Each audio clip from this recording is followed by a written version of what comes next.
Pernah kepikiran gak sih, gimana caranya sebuah negara ngatur duit dan semua sumber dayanya? Hari ini kita bakal bongkar cetak biru di balik itu semua yang kita kenal sebagai sistem ekonomi. Oke, ini dia agenda kita. Kita mulai dari yang paling dasar. Apa itu sistem ekonomi? Terus kita mundur sedikit ke sistem paling tua. Setelah itu kita akan lihat pertarungan dua ide besar, pasar versus komando.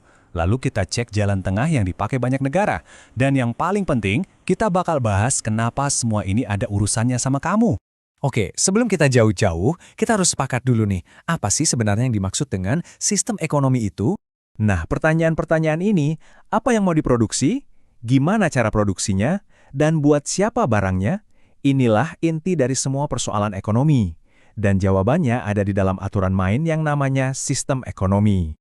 Gampangnya gini, anggap aja ini kayak sistem operasi atau OS-nya sebuah negara. Dialah yang nentuin aturan main soal kepemilikan, produksi, sampai distribusi barang dan jasa. Sekarang, yuk kita mundur jauh ke belakang ke sistem ekonomi paling pertama yang dikenal manusia, sistem tradisional. Di sini, kuncinya cuma satu, tradisi dan adat istiadat yang diwariskan turun-temurun. Coba deh bayangin sebuah desa kecil di mana cara bertaninya ya persis seperti cara kakek buyutnya bertani. Kalau butuh sesuatu, tinggal tukar hasil panen dengan hasil tangkapan ikan tetangga. Itulah sistem tradisional, sangat sederhana dan bergantung penuh pada komunitas dan alam. Sisi baiknya, ikatan komunitasnya kuat banget. Semua terasa seperti keluarga besar. Tapi ada tapinya. Sistem ini kaku banget dan susah berkembang. Inovasi itu hampir nggak ada, makanya produktivitasnya rendah. Inilah kenapa sistem ini sekarang cuma bisa kita temui di beberapa komunitas yang sangat terpencil. Oke, dari dunia kuno, sekarang kita lompat ke arena modern. Di sini, ada dua raksasa ideologi ekonomi yang saling berhadapan. Inilah duel klasik antara ekonomi pasar dan ekonomi komando. Pertama, ekonomi pasar atau yang lebih kita kenal sebagai kapitalisme. Di sini, nggak ada tuh satu bos besar yang ngatur semua. Justru, ekonominya digerakin oleh jutaan keputusan dari individu-individu kayak kita. Kamu lihat ada peluang bisnis kopi? Ya udah, buka aja. Keputusanmu itu bareng jutaan keputusan orang lain yang bakal ngebentuk pasar. Nah, apa sih yang bikin sistem ini jalan? Dua kata, kebebasan dan persaingan. Teorinya, kalau banyak yang jualan kopi, mereka bakal berlomba-lomba bikin kopi paling enak dengan harga paling bagus. Inilah yang katanya bisa memicu inovasi, efisiensi, dan kualitas barang yang tinggi. Tapi, kayak koin, selalu ada dua sisi. Kebebasan yang sama ini kalau nggak diatur, bisa menciptakan jurang yang dalam antara si kaya dan si miskin. Persaingan juga bisa jadi nggak sehat, dan sistemnya rentan banget sama yang namanya krisis ekonomi. Sekarang kita lihat lawannya, yang benar-benar 180 derajat beda. Ekonomi komando. Bayangin, ada satu badan perencana pusat yang jadi otaknya. Mereka yang nentuin, tahun ini kita produksi berapa juta pasang sepatu, harganya berapa, dan siapa aja yang boleh beli.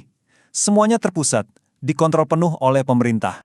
Terus kenapa ada yang mau sistem kayak gini? Jawabannya secara teori adalah stabilitas dan kesetaraan. Karena semuanya direncanain. Nggak ada tuh gejolak pasar yang bikin pusing. Tujuannya adalah memastikan semua orang dapat bagian kue yang adil. Tapi ya itu, kontrol total ini ada biayanya dan harganya nggak murah. Kreativitas dan inisiatif individu bisa mati karena nggak ada insentif. Buat apa kerja keras lebih kalau hasilnya sama aja? Kebebasan pribadi pun seringkali harus dikorbankan demi rencana besar negara. Jadi, kalau kita simpulin, perbedaannya tuh fundamental banget. Sistem pasar itu bottom up, dari bawah ke atas, digerakin oleh individu. Sebaliknya, sistem komando itu top down, dari atas ke bawah, digerakin oleh negara. Yang satu soal untung, yang satu lagi soal rencana. Nah, kalau dua sistem ekstrim tadi sama-sama punya kelemahan, terus gimana dong solusinya? Ternyata, sebagian besar negara di dunia nggak memilih hitam atau putih. Mereka memilih jalan tengah. Ini tuh kayak ngambil bahan-bahan terbaik dari dua resep yang berbeda, terus digabungin.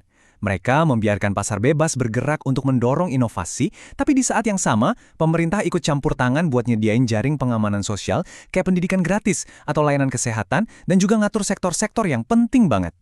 Contoh paling dekat ya negara kita sendiri, Indonesia, dengan sistem Pancasilanya. Di satu sisi, kamu bebas milih pekerjaan dan punya properti. Tapi di sisi lain, sumber daya alam yang vital kayak minyak atau listrik dikuasai negara. Dan negara punya kewajiban buat ngurusin warganya yang kurang mampu. Itu dia campurannya. Oke, kita udah ngobrolin banyak teori nih. Mungkin sekarang kamu bertanya, terus urusannya sama aku apa? Kenapa sih kita harus peduli sama semua ini? Jawabannya simpel, karena ini ngaruh banget ke kehidupan kita sehari-hari. Harga bensin, biaya kuliah, kemudahan bikin usaha, sampai ada atau enggaknya BPJS, semua itu adalah hasil dari pilihan sistem ekonomi negara kita. Apakah lebih condong ke pasar, atau lebih banyak campur tangan pemerintah? Pada akhirnya, nggak ada satu jawaban yang benar-benar sempurna. Setiap sistem itu adalah upaya buat mencari titik seimbang antara kebebasan individu dan kesejahteraan bersama. Nah, perdebatan buat nemuin titik seimbang inilah yang terus terjadi dari generasi ke generasi. Jadi, kalau menurut Anda sendiri, gimana sih cara paling adil buat ngejalanin sebuah ekonomi?